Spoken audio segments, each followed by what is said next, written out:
one of the things we talk about is the N bike. What is your N bike? Some who are aggressive and optimistic will say they will stick with their sports bikes, while some are conservative who will choose naked bikes and scooters.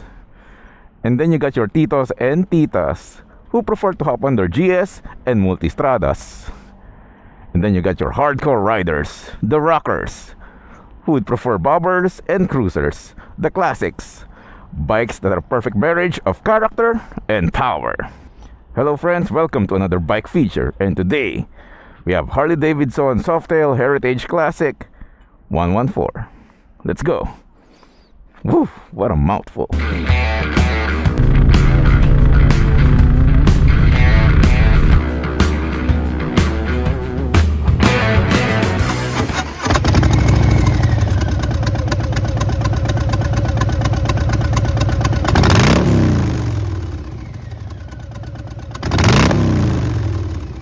So guys, this bike is one of the most comfortable rides sa lineup ng Harley Davidson. It falls under the category of tourer, cruiser. So it's designed for long distance rides. So when you buy this, may kasamang windshield na detachable, aux lights. And look at the footrest guys, oh. Ang laki. Talagang komportable ka dito. Even the brake pads, oh. Ang lapad din. Then it comes with this detachable side bags or panniers. Nagamit ko na to. I used to put my laptop here. And then yeah, even this side napaka-comfortable. And nagulat ako dito. Semi 8 bar to.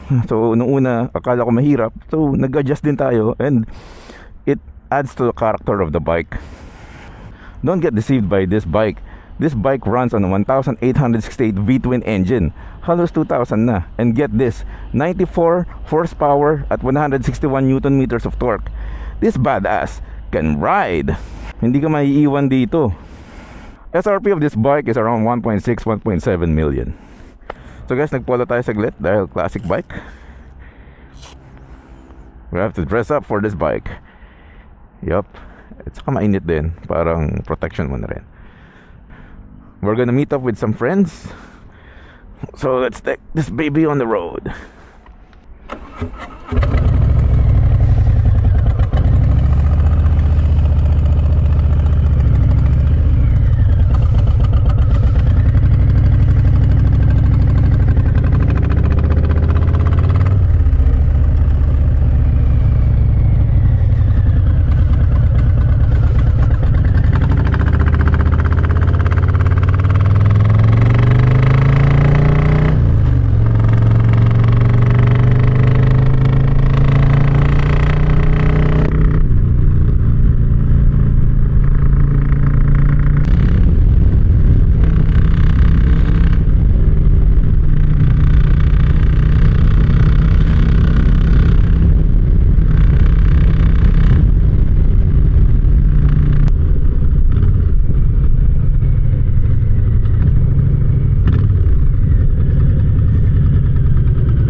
Grabe oh.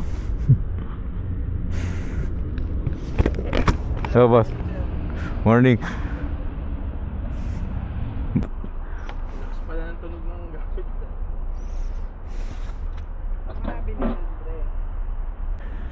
So guys, ito yung line up. Meron pa tayong hinihintay na isang kasama, pero quick round up lang tayo. Ito yung Harley Davidson ni Sir Mark. Ito yung una kong naupuan. Ito yung Fatboy. Guys, ang Fatboy, ito yung pang Terminator, di ba? Ito yung motor na ginamit ni Arnold Schwarzenegger. Isa rin to sa mga N-bike. Ito yung una kong bike na nasakyan eh. Grabe yung ingay din yan, alagang-alaga. Tapos ito yung Sportsters. Ito yung one of the new Harley Davidson bikes. Para siyang modern style siya. 1,250cc. Ito ngayon ako nakakita ng ganito. Kamukha niya yung cafe racer, the concept bike na nilabas nila, FXDR. Ngayon ako nakakita nito, Harley Davidson FXDR. Basta ito yung gamit nating bike ngayon ng pinahiram sa atin ng ating friend who don't wanna be named. Ito yung Heritage Softail 114. So meron na tayong hinihintay na isa pa, Harley rider din yon. Then alis na rin tayo.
FGDR ni sir.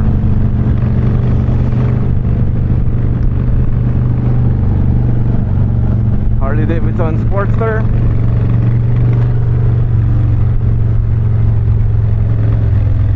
At ang fat boy ni paring Mark. Ayan oh.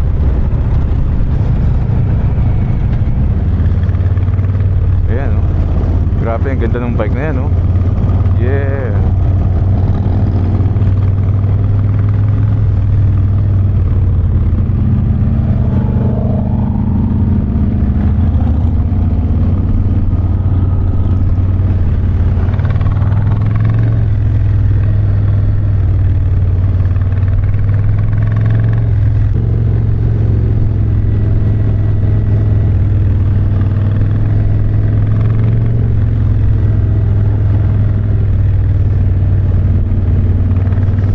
Iba rin yung feeling pagka-ride mo mga Harley riders.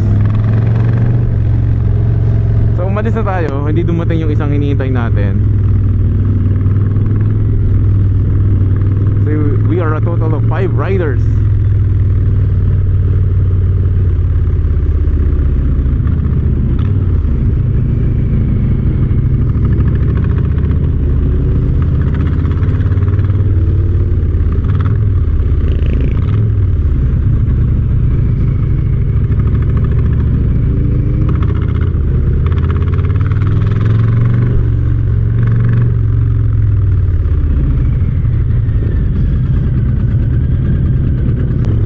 Guys, habang nagra-ride tayo, pag-usapan natin what are the things I like about this bike. For one, the first thing I like about this bike is the power. Don't get deceived. Sabihin nyo cruiser lang siya. This bike is powerful. This is over 1,800cc. It's a muscle car on 2 wheels.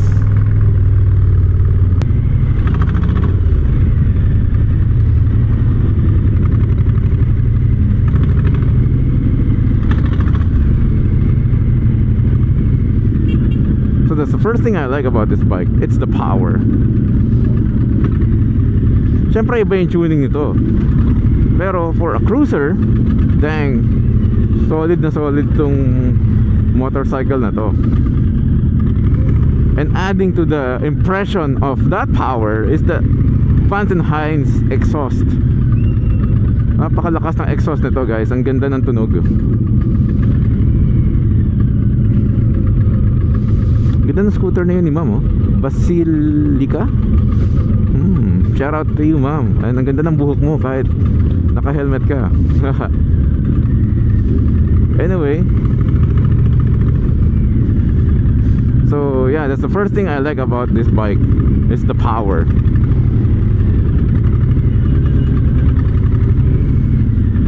Second is the agility. Nasa group ride lang tayo ngayon, pero proven ko yung agility nitong bike na to. Napakadaling i-weave through traffic. And I always mention that sa bike. As a daily rider, that's one of the number one criteria I look for into a bike. Agility. And for a cruiser, and for its weight na over 330 kg, this bike is nimble.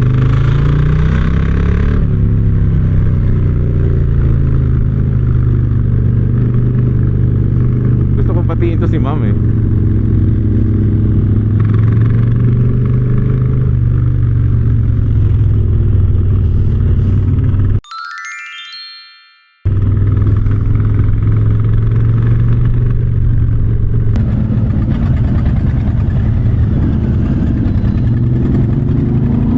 And the next thing I like about this bike is the riding comfort. Yeah, it's true because it's a given. It's a cruiser given, you know, but I'm referring to the handlebars. Medyo semi 8 bar kasi to. And noong una, I'm medyo skeptical ako kung comfortable ba to. But yeah, when I got to ride it, sobrang ano niya, comfortable. And if anything, it added character to the bike. Itong mini 8 bar.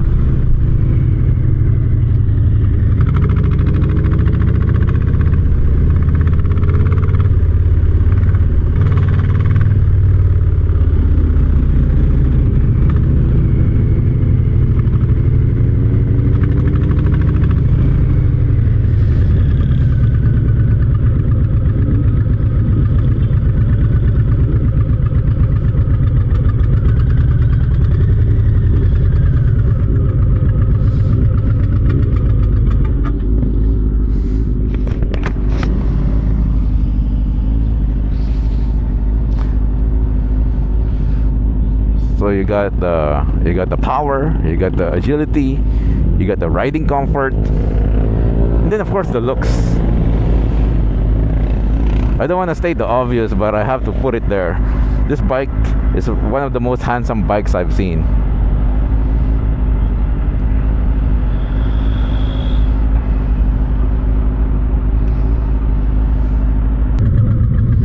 And last thing I like about this bike, although there's more to like about this bike, is the tech. It has enough safety features for you to ride this bike, given that it's powerful and it's heavy.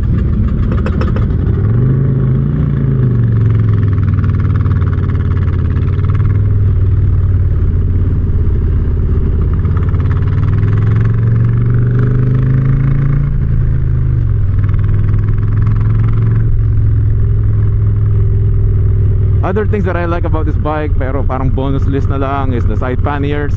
Kasi ang sarap pala na merong bag, kasi pwede mong ilagay yung gamit mo doon. You can put an extra shirt.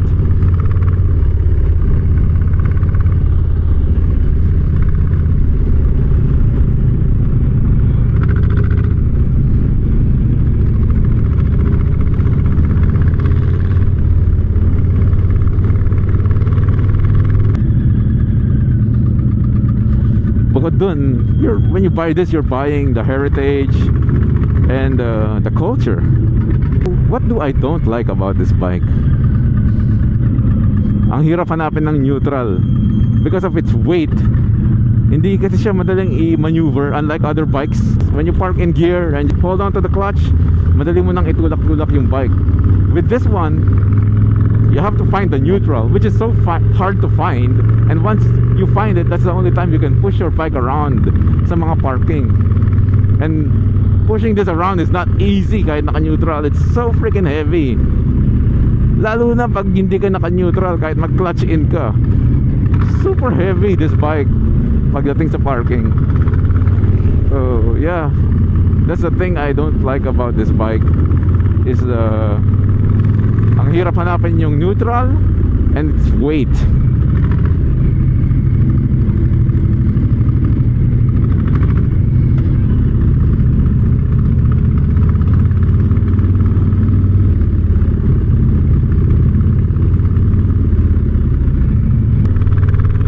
Basta ito yung realization ko about this bike. There's a misconception about this bike.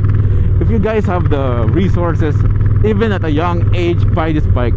Don't wait for your senior years to buy this bike. This bike is so fun to ride, and it's better enjoyed when you're young. So you can put in more miles on this bike.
Galing pangalan ng lugar, no? Merben, Tapsilogan. So doon kami sa baba, sa mga kubo. Pero meron din sila dito. Ito yung loob ng restaurant nila.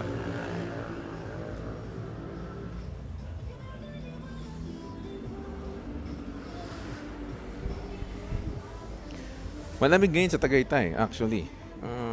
Surprising.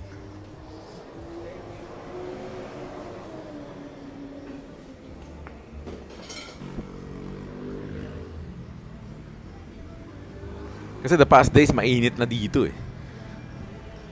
So, ngayon, medyo malamig siya.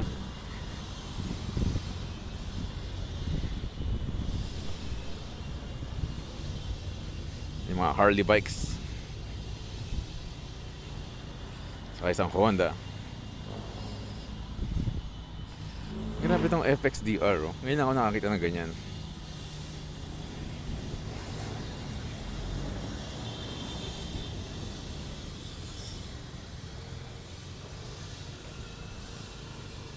Tapos dito, kubo. So, yun. Quick breakfast lang and then uwi na rin tayo. Ito yung group. Dito kami kumain sa likod. So, yun. Wrap up lang tayo. Then, alis na rin tayo. So guys, ito, pauwi na rin tayo. Stop over muna tayo sa Cafe Moto saglit. So, yun lang guys. If you want more content like this, hit the subscribe button and share to your buddies. Yun lang guys. Thanks for watching and rock and ride.